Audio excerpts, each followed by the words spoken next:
Need some help with features and benefits? Today, we're going to go over the difference between them and how you apply benefits to close more deals. Let's go.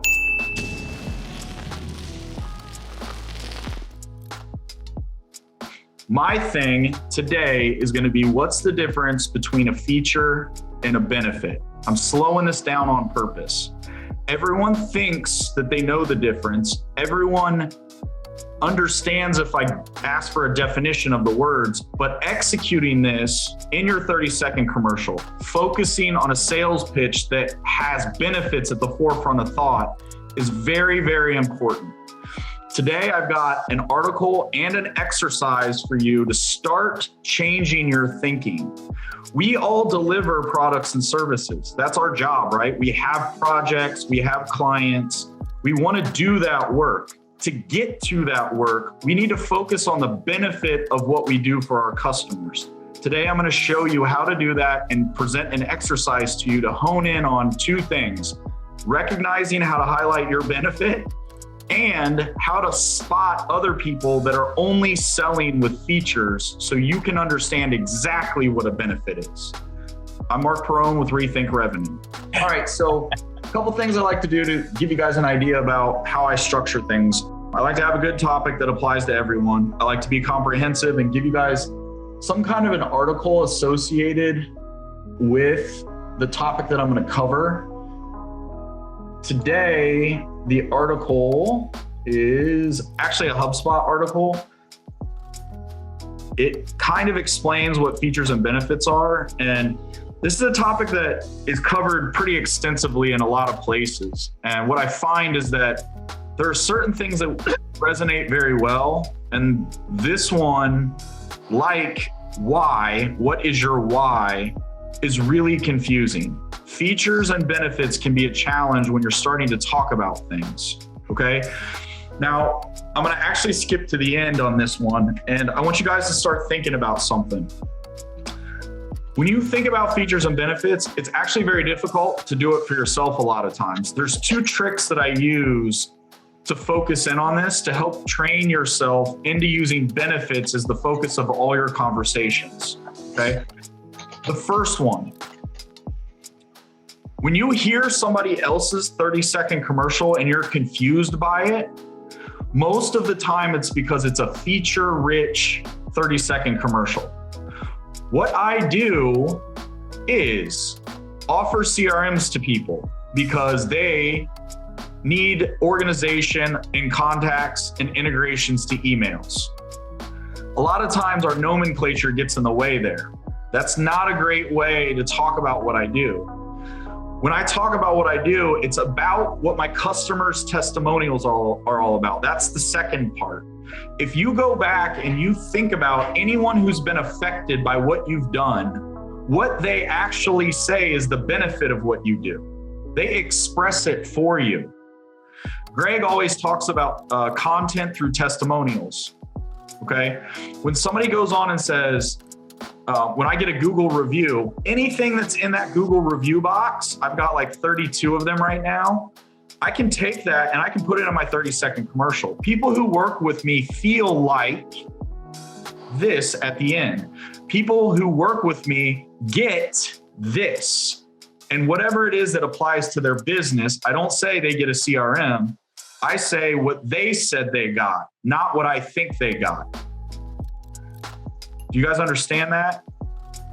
When you use your customer as the filter, not yourself, you end up much further ahead in the game. It's a trick to get to the front of the class in this. If you start your 30-second commercial with, hey, I'm Mark Perone, customers say whatever comes next is a benefit. It doesn't matter whatever you say next. If you're quoting something, it is nearly always a benefit. It is never a feature. Now, I will get some people that know what a CRM is and they're like, I got a free CRM. Okay, well, you're kind of screwing me there on the benefit side, buddy. Can you kind of tell me what that means to your company? Like, explain to me what that means to you, right? My definition is a global one about what my company does. When my customer describes it, it's a granular one. It's the thing that moved emotion in them. Adrian had a good one when he talked about getting time back and the examples of the time that got back. That's really, really important. Now, a lot of people focus on that. That's actually kind of one that is easy to do, because when you talk about the time that you get back, that is a benefit. And a lot of people try to use that because it's kind of low-hanging fruit in the benefit area. But it is a great one. It's a good one to focus on because that registers with a lot of people. Within this concept, I've got an exercise for you. This is actually closely related to talking about your why. The concept of finding your why is actually closely in line with what customers say about you. I like to see the machine work is my passion. We talked about this last week. What that means to me is that when somebody doesn't have a good definition of marketing or a good sales process drawn up so you can mechanize it, their machine isn't working.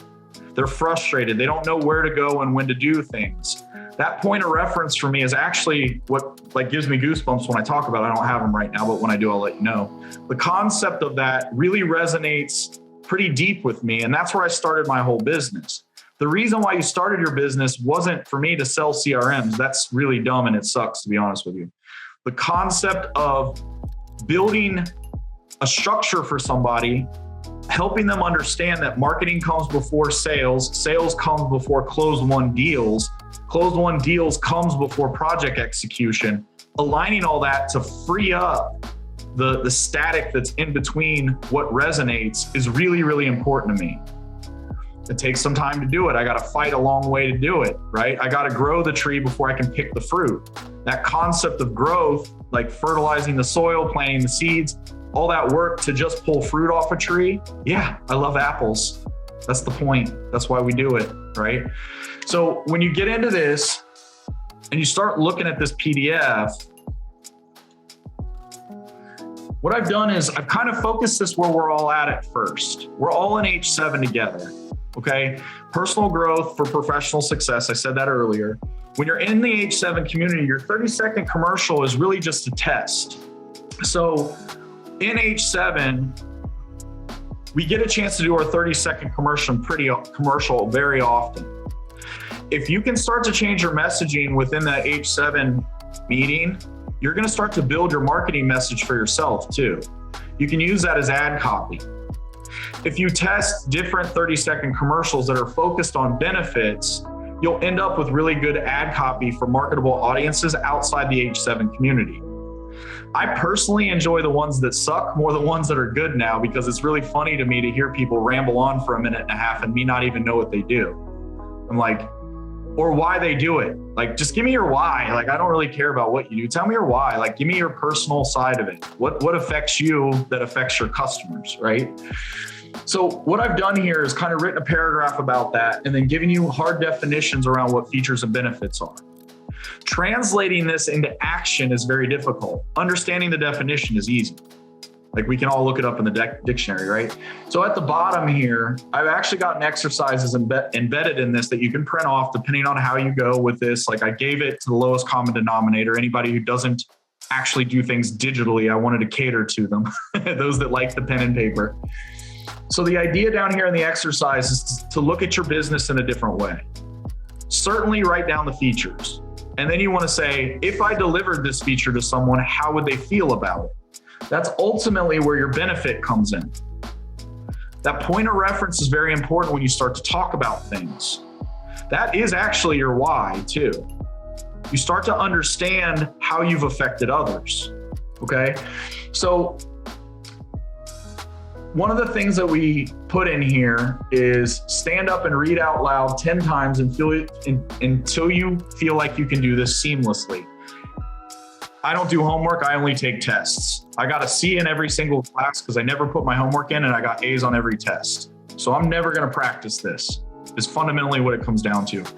I use myself as a real world example because I'm the lowest common denominator as far as procrastination goes and execution. I only execute, I don't like to practice. And then when I mess up, it's fail forward, fail fast. Let's just keep it moving. The idea of standing up is actually going to an H7 meeting. The idea of, hello, my name is, I was talking to another company name. You can use this and plug in your own stuff here if you want. Okay. This is not supposed to be something you read. This is supposed to be something you execute. Okay. So getting the idea of it together, understanding what you want to touch on, and making it authentic and original every time is the rub. Canning it is very difficult to make it. Like when you can something, it sounds like a very mechanized thing. There was 2 people that did their 30-second commercial that I know they were more or less reading it, or they've done it 1,000 times. Taking that out and putting in benefits around the feeling your customer got changes that canned concept. I'll give you a little hint here. There's only 2 audiences in H7. Strategic partners and those you can transact with. If you focus on only one or the other, you would be doing yourself a disservice in any networking group inside, including H7. Okay. So in your 30-second commercial, somebody asked a question. Danny did. Danny asked a question and said, raise your hand if. He separated his audiences. He got interactivity when everybody raised their hands. This is a great tactic for a 30-second commercial, and it's also great marketing.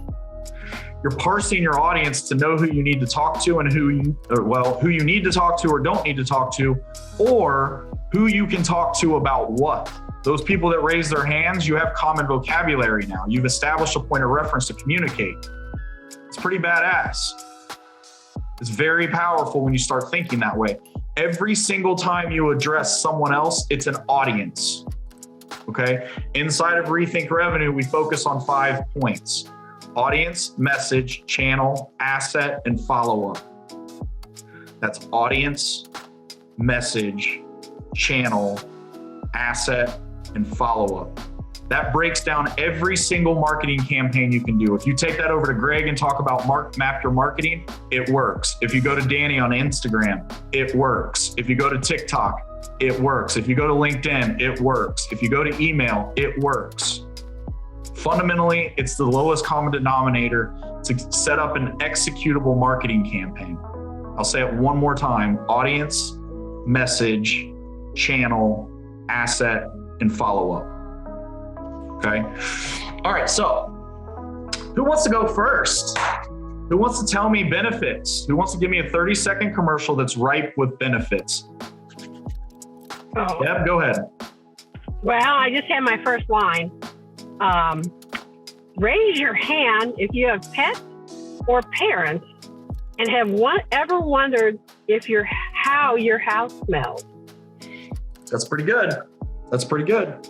You should get a little bit more defined with that. How are you going to determine on a scale how a house smells? Is Deb going to show up and be like, your house smells like shit? I really think you should use odor exit. Right? Man, it smells moldy in here. I think you should use odor exit. That's a tough one. I'd refine that just a little bit, but you did benefit. The benefit there is making your house smell better. It's inferred, right? You didn't talk about the chemicals in your bottles. You didn't talk about the application. You didn't talk about how long it lasts. You talked about somebody's house smell. That was really good. Okay. Who wants to go next? Sandra? Have you been using videos in your business but not getting any results, or at least the results that you had hoped for? What if there was a way for you to work with a company that is as invested as you are in getting yourself leads, appointments, and closed sales? Would you want to talk to that person? Videogrows.com can help you with that. Just let's talk. Okay, so the whole front of that was features. When at the end, when you said more leads, more views, those are benefits of what you do, but it doesn't exactly elicit a feeling associated with getting those. So you were kind of like a little bit off of it. What you want to say is, would it make you feel good to have more views? Could you buy more Christmas gifts if you had more leads? Like going all the way out to the customer's voice is where we want to be. You observe your business from the inside out, not the outside in. right? So, and don't get me wrong, I'm not trying to be critical to correct any action here. I'm trying to help everybody understand features and benefits. Oh no, criticism and input is fine. That was off the top of my head.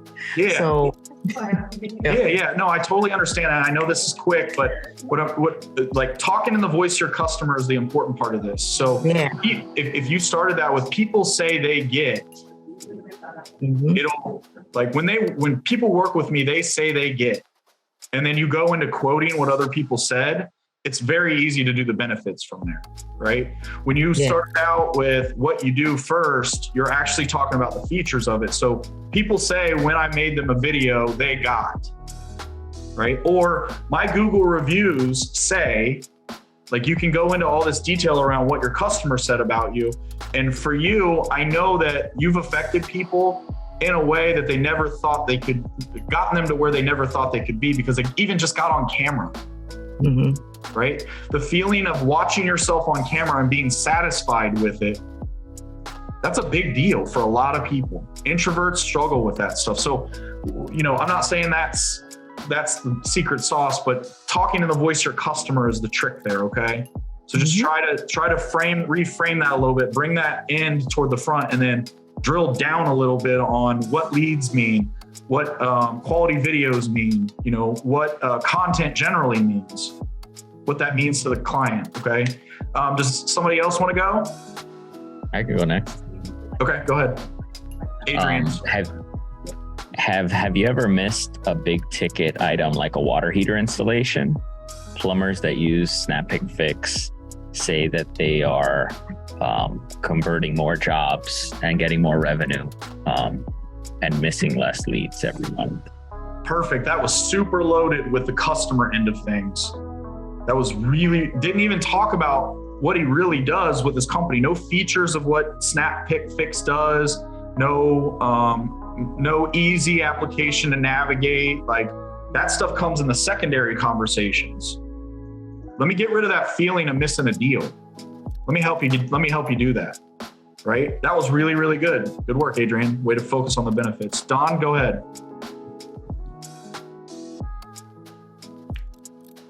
How many of you think prospects are actually reading your website copy? We transform ordinary words into high-impact sales videos in our warehouse-sized production studio by our in-house talent, so your message becomes more memorable and compelling to give you more at-bats so you can convert more sales. So right in the middle, you put a bunch of features, right? Right in the middle. And then at the very beginning, you had one little line about the benefit, and then at the end, you kind of touched on the top of what you offer, but not necessarily the feeling of getting the result from the feature. This is really confusing shit when we really get into the details of it. It's not easy, right? When you move this and start talking about the business owner, and Don, how many companies do you have? 5. 5 different companies all focused on digital marketing. Don knows his shit. Don has customers that are happy. Don's starting to encase the entire marketing digital advantage, right?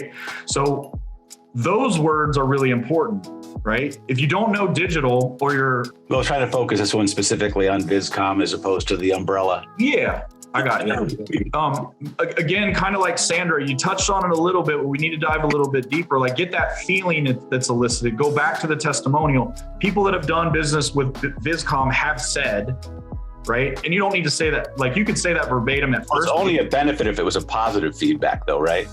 Yeah, I mean, I like the negatives too. I think a good solid high B rating is better because it shows you're real, right? Mark cusses too much. Yeah, that's part of the thing. Sorry, guys. The concept of getting into the head of the customer and thinking about what they would say about you is ultimately what we want to go for. That stuff up front, they would never mention any of that, right? You've said that a bunch of times, and I know that's what your company does, but you miss the mark if you don't go to how people felt about what you kind of put in the middle there, right? Okay. Yeah. Who wants to go next? Thank you. Yep. Tabitha.